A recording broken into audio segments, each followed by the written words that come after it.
quoi de plus simple qu'un crayon, me direz-vous? Eh bien, c'est pourtant plus compliqué que ça en a l'air. Tout d'abord, la mine. Faire rentrer cette mine dans le crayon n'est pas aussi évident qu'on le croit.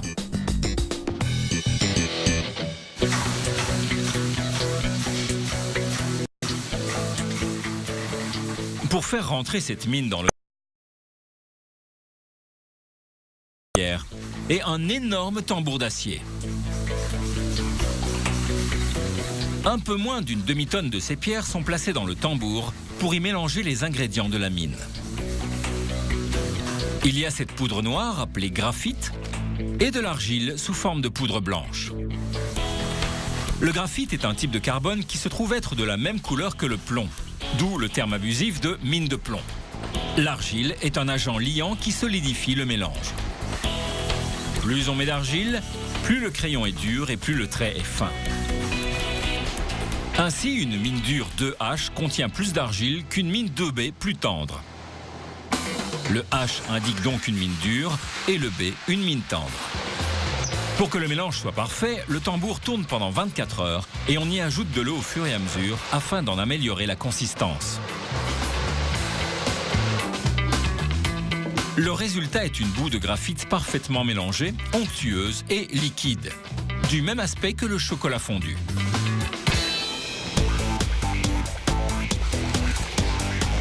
Pour transformer cette boue liquide en poudre sèche, on la verse dans des moules grillagés à l'intérieur d'un filtre presse qui fonctionne comme un étau géant pour extraire l'eau.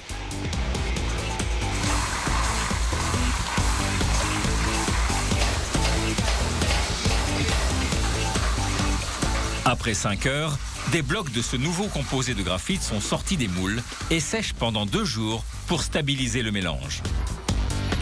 Ces blocs sont alors broyés afin que le composé puisse passer ensuite dans une extrudeuse.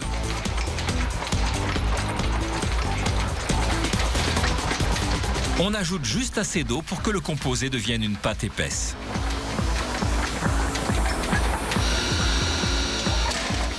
Puis un marteau électrique puissant tasse la pâte dans une cartouche. Ce procédé retire les bulles d'air qui pourraient causer des défauts dans les mines.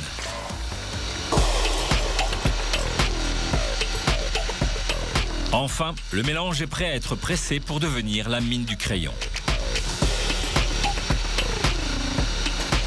Pour ce faire, la couche pleine de pâte est chargée dans une extrudeuse qui pousse le mélange dans une buse très fine de la taille des mines de crayon.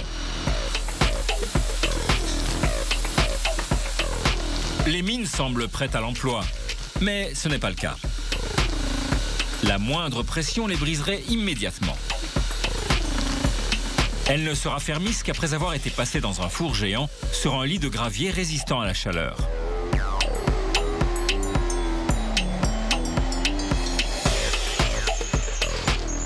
L'intense chaleur active l'argile du mélange, ce qui durcit la mine et permet de lier l'argile et le graphite. Les mines sont maintenant prêtes à être placées dans les crayons. Pour faire la partie en bois des crayons, de fins blocs de cèdre sont placés dans une rainureuse. Le cèdre est le bois idéal pour les crayons car il est résistant et ne se fend pas.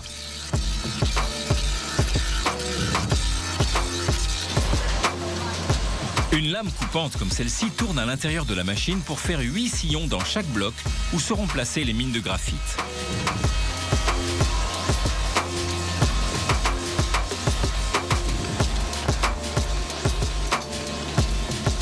Puis on passe à une machine qui assemble 8 crayons en même temps en 3 étapes rapides.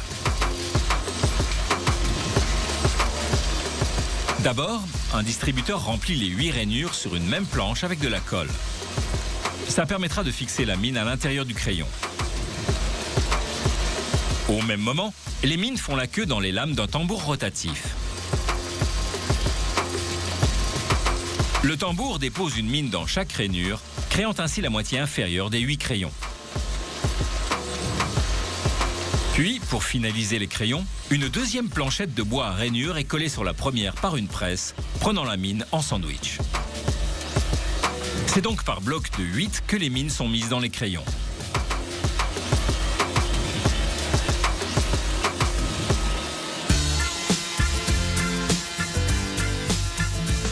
couper chaque crayon, les blocs passent par un arrondisseur qui les sépare et leur donne leur forme hexagonale si familière. Cette forme hexagonale a été inventée pour les empêcher de rouler sur les tables. Vient alors le moment d'enduire le crayon de peinture jaune, qui doit être non toxique au cas où le crayon serait mordillé. Mais pourquoi jaune ? Les fabricants de crayons ont commencé à utiliser ce jaune clair dans les années 1890, car c'était une couleur depuis longtemps associée à la royauté. Le jaune était alors un pigment rare et une couleur chère à fabriquer. Un crayon jaune était donc synonyme de crayon de qualité. Désormais, le jaune n'est plus qu'une tradition, surtout aux États-Unis. Une fois la peinture sèche, une machine marque à chaud le type du crayon, un logo ou d'autres indications.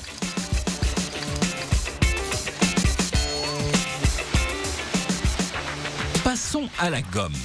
La célèbre gomme de caoutchouc rose attend dans une presse que le petit support métallique appelé l'embout soit inséré en premier.